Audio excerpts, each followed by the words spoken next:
aos 5 ministérios, os operários, servidores, trabalhadores, como Paulo chamou em suas cartas, em Efésios 4, versículo 11, eles existem genuinamente dentro das igrejas hoje organizadas. Há apóstolos. Os apóstolos hoje estão casados com mulheres que têm marido vivo e não são viúvas. Romanos 7, versículo 2 e 3, se uma mulher tiver marido vivo e for de outro homem, ela será chamada de adúltera. Os apóstolos estão casados com mulheres que têm marido vivo. Os profetas estão casados com mulheres que têm marido vivo, que não são viúvas. Os evangelistas estão casados com mulheres divorciadas, repudiadas, separadas com marido vivo. Elas não são viúvas. Os pastores estão casados com mulheres que não são viúvas, são divorciadas. E os doutores, isso é ministério? Ou seja, a condição deles, eles nem respeitam a Escritura. Esses que se dizem apóstolos, profetas, evangelistas, pastores e doutores de Efésios 4:11, veja a condição deles, eles estão desalinhados e dizem, eu sou o apóstolo, eu sou o profeta, eu sou o evangelista, eu sou o pastor, eu sou o doutor, nem preencho o requisito mínimo da Escritura, marido de uma só mulher e muitos deles casados com mulheres divorciadas. Que tipo de ministério é esse? Isso é uma igreja monstruosa, defeituosa, não é a igreja do Deus vivo. A igreja do Deus vivo está alinhadinha com isso aqui, ó. Não sabe. Por que na condição em que estamos não podemos ir no arrebatamento? Olha, por exemplo, existem 9 dons espirituais. Não tem uma igreja na Terra hoje que tem os 9 dons espirituais.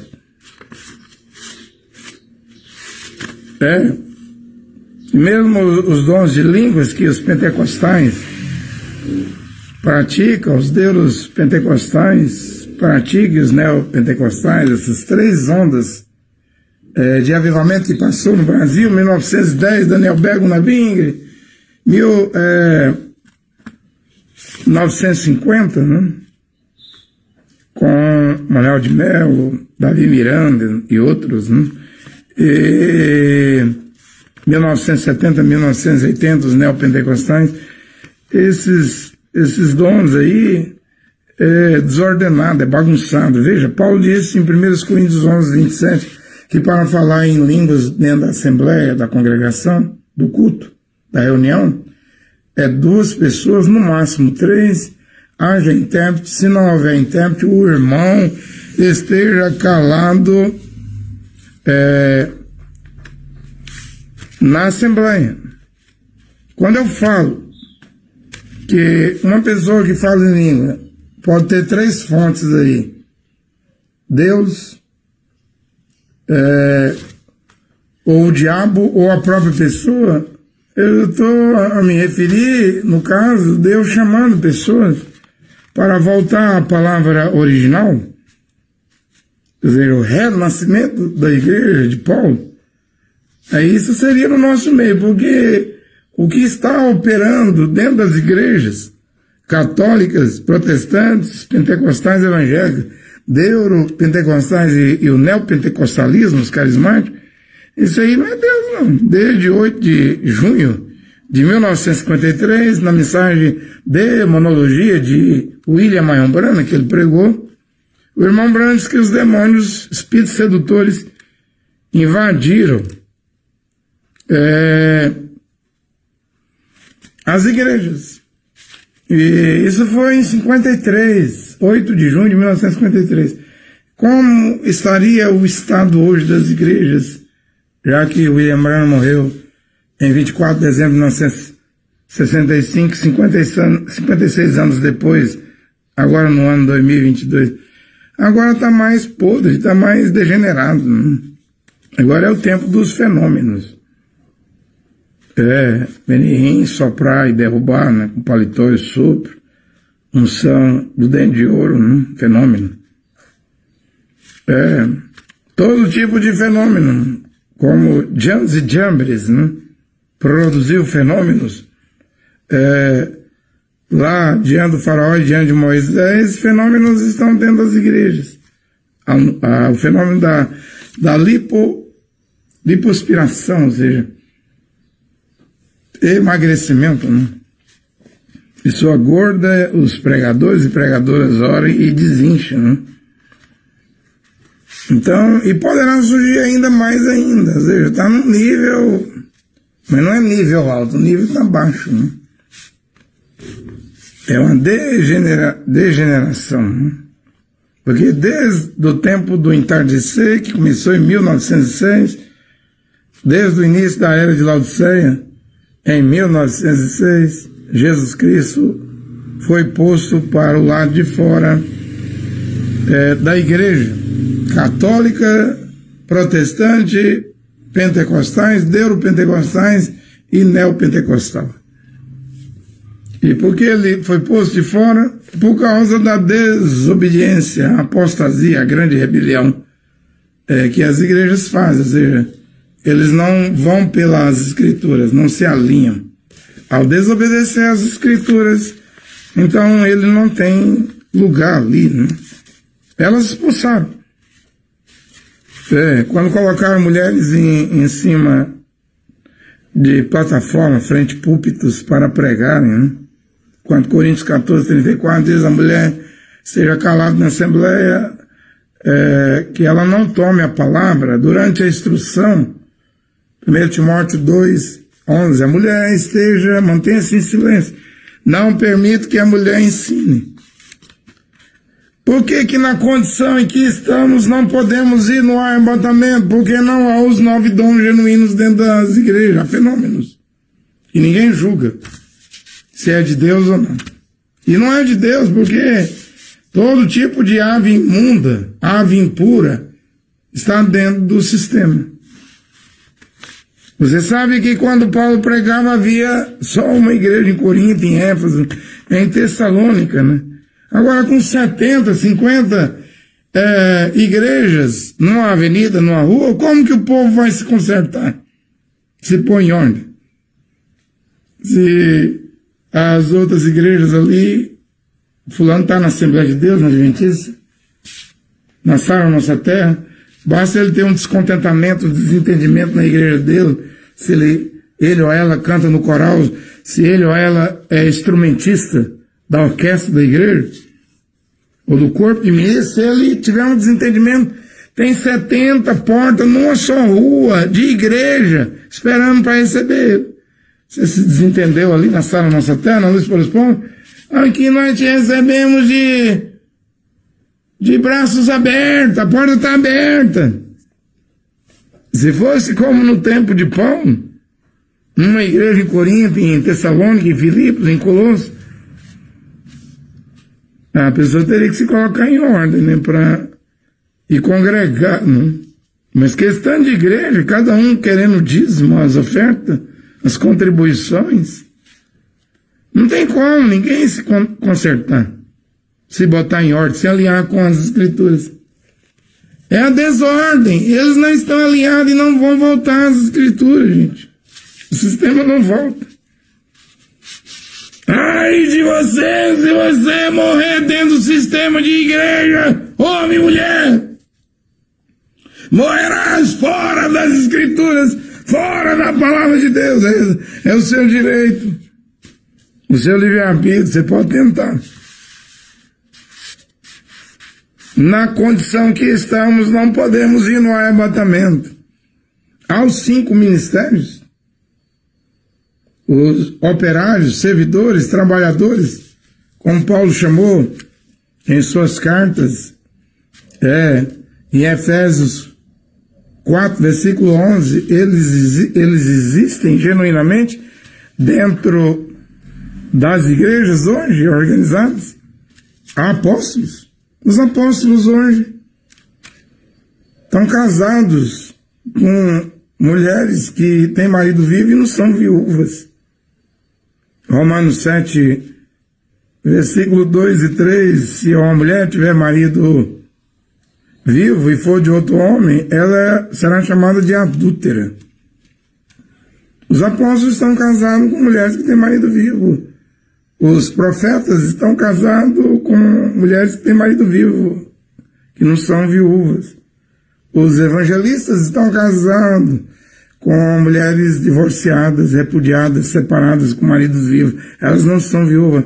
Os pastores estão casados com mulheres que não são viúvas, são divorciadas.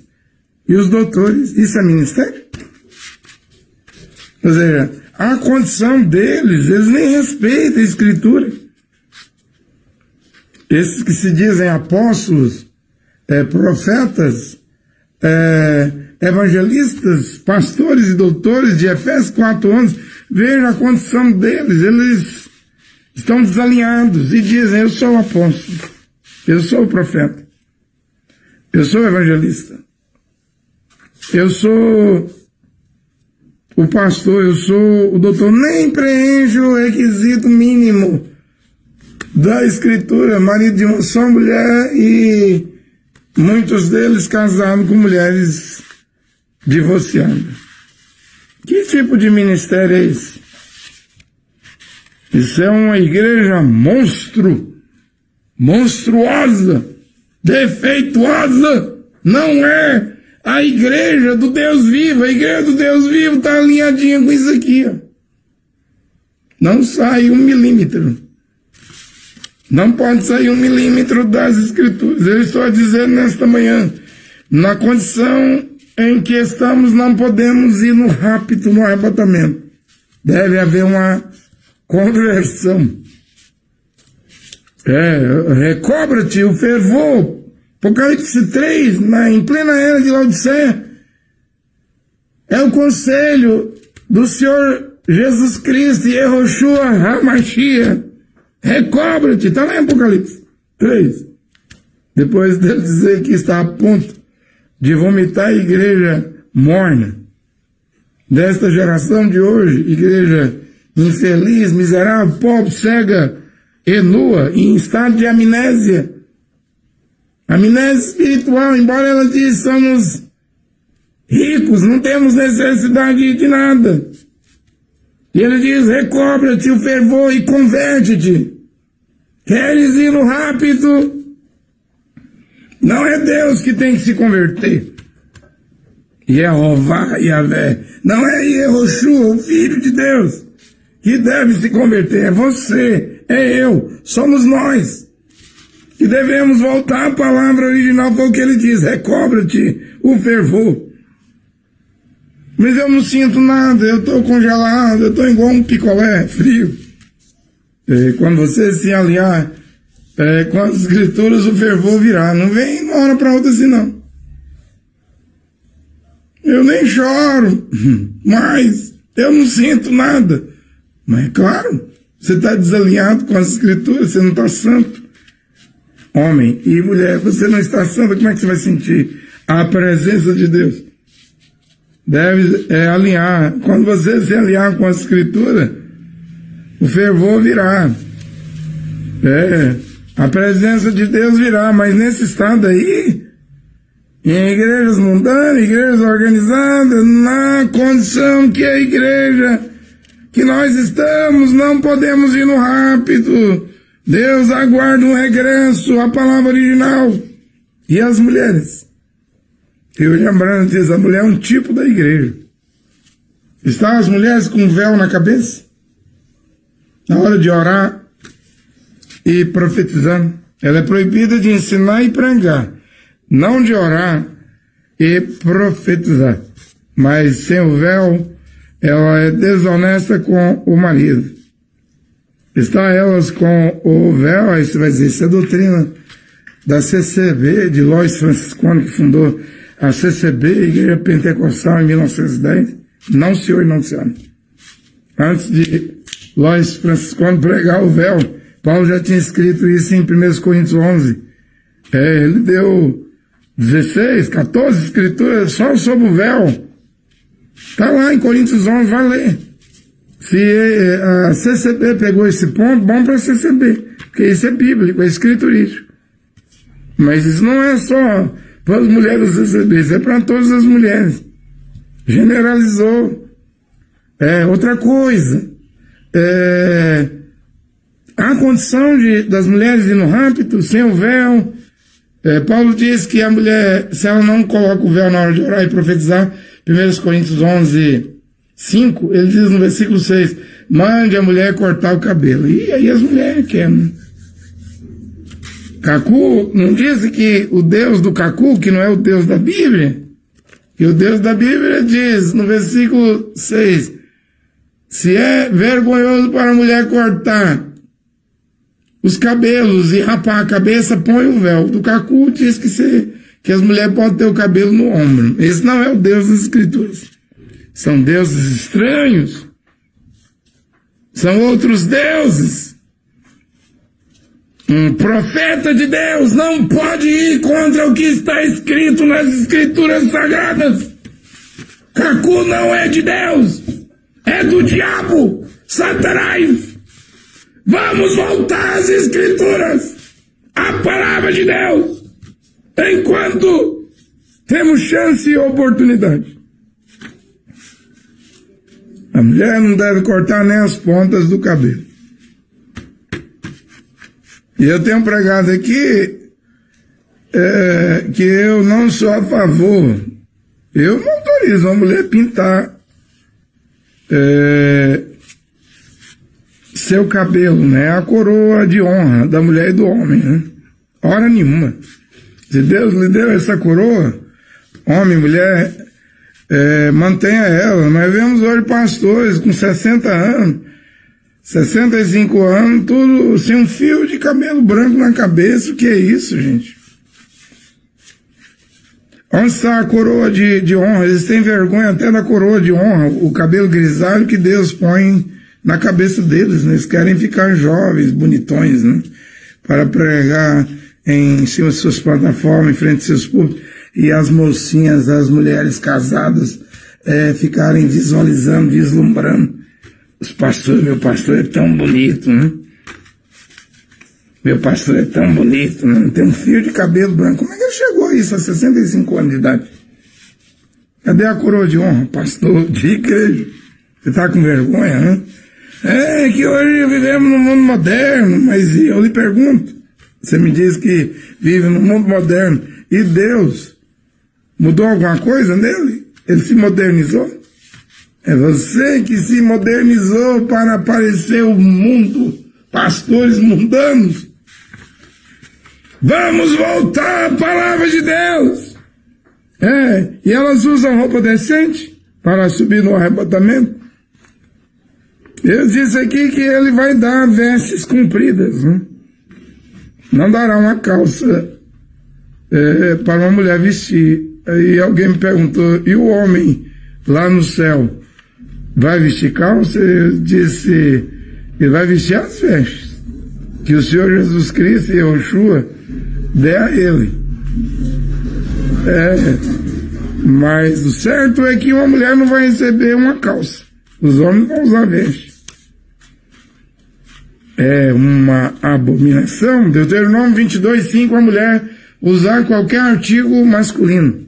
Na minha Bíblia de Jerusalém diz isso. Não é só usar calça. Qualquer artigo que pertence ao homem masculino, se a mulher usar coisas que pertencem ao homem, é abominação. E o que os homens vão fazer, porque irmã Brana fala que as roupas íntimas que os homens usam é igual a roupa íntima da mulher. Aqui no Brasil, a roupa íntima deveria o homem usar samba canção. Vocês sabem o que eu estou dizendo? Eu não tenho essas roupas. Desde quando eu criei no Mombrana, eu vi isso. Eu uso só samba canção, se você quiser saber. Eu não uso essas roupas, porque tem muitos homens que acham, eu não uso roupa de mulher, que eu não uso saia, eu não uso vestido. Isso é uma roupa íntima que é igualzinha, idêntica de uma mulher. Artigo feminino, está escrito: o homem não usará roupa de mulher. Muda suas roupas íntimas, homem, enquanto há tempo. O problema é que, lembrando quando era vivo, ele disse: os pastores estão usando anágua. Hoje as mulheres nem anágua usam mais. São pastores que não pregam a palavra de Deus como a palavra de Deus é, né? Mas querem ir no rapto, eu não sei para quê. Se Deus levasse para o céu, ia contaminar, poluir o céu. O céu é lugar para santos, e os santos vão ser chamados de radicais, de quadrados, de velhos, de cafonas, tudo quanto é nome ruim, vai voltar a ser chamado. A partir do momento que acreditar e voltar às escrituras e não meter mais, e atolar a cara dentro da televisão para ver futebol, Hollywood, novelas, e se prepara, vamos chamar de fanático. Devemos ser chamados por esses nomes novamente. E é o retorno, é o regresso à palavra original de Deus que fará isso. Mesmo os crentes mundanos, mesmo seu pai, sua mãe, sua irmã, seu irmão, seu avô, sua avó, seu tio, se eles forem crentes mundanos, se souber que você voltou à escritura, eles vão te criticar, homem, mulher, e vai se aliar novamente com as escrituras. Usa anágua, mulher. Volta a usar anágua. Para de mostrar os joelhos, axilas, peitos, roupa decotada, umbigo. Para de usar roupa colada no corpo, apertada no corpo igual uma linguiça calabresa e toscana. Você provoca adultério. Jesus Cristo disse isso: se uma mulher provocar desejo libidinoso aos olhos de um homem, você adulterou com ele e ele adulterou com você. Mateus 5:28. É claro que é a roupa sexy. E querem ir no rápido. Eu já vi mulher me dizer: quando eu chegar no céu eu não vou usar batom. Quando eu chegar no céu eu não vou usar esmalte. Quando eu chegar no céu eu não vou usar maquiagem, salto alto, calça, essas roupas. Quando eu chegar lá, eu não vou usar isso. E aí a gente pergunta: e aqui na terra? Não, aqui eu vou viver do jeito que eu penso, do jeito que eu quero. E onde está a santidade? Onde está a santificação? Sem santificação, aqui na terra, ninguém verá o Senhor. O caminho é a santificação, é a santidade. Devemos voltar à palavra de Deus, e elas estão com joias, cabelos trançados, salto alto. E o pior de tudo, as mulheres querem ir no arrebatamento, têm marido vivo, nem são viúvas. Nem são viúvas. E são de outros homens. E os pastores dão carta de divórcio. Os apóstolos, profetas. Eles acham que são maiores do que Deus. Deus instituiu a união conjugal. O Criador, Mateus 19:6, Jesus Cristo disse: Yahvé e Jeová fez o homem e a mulher. Os dois virou um casal. O que Deus uniu não separe o homem. E a mulher está ligada ao homem. 1 Coríntios 7:39, Romanos 7, versículo 2 e 3, enquanto o homem viver. Se não for uma viúva, se casar de novo, está em adultério. E quem casou com ela está em adultério. E os adúlteros não herdarão o reino de Deus. Não vai entrar na cidade de Santo. E a Copa do Mundo que está vindo, como é que as igrejas vão no arrebatamento? Está todo mundo mordendo os dedos por chegar a Copa do Mundo no Catar. Eu preguei aqui, eu disse que a Rússia convocou 300 mil homens para a guerra. Fala-se que ela convocou 1 milhão, oficialmente 300 mil. Ontem eu vi uma lei que foi instituída na Rússia: qualquer homem que recusar ir para a guerra é 10 anos de prisão, se ele recusar lutar. recusar ser um soldado russo. Veja que a coisa não tá fácil, não. A coisa, a chapa tá esquentando. E você esperando a Copa do Catar, e você, crente, evangélico, católico, protestante, você misturado na política. A cara atolada dentro da televisão, no cinema, nos vícios. Na condição que a igreja está, não dá para subir no rápido. Arrebatamento é para quem é santo.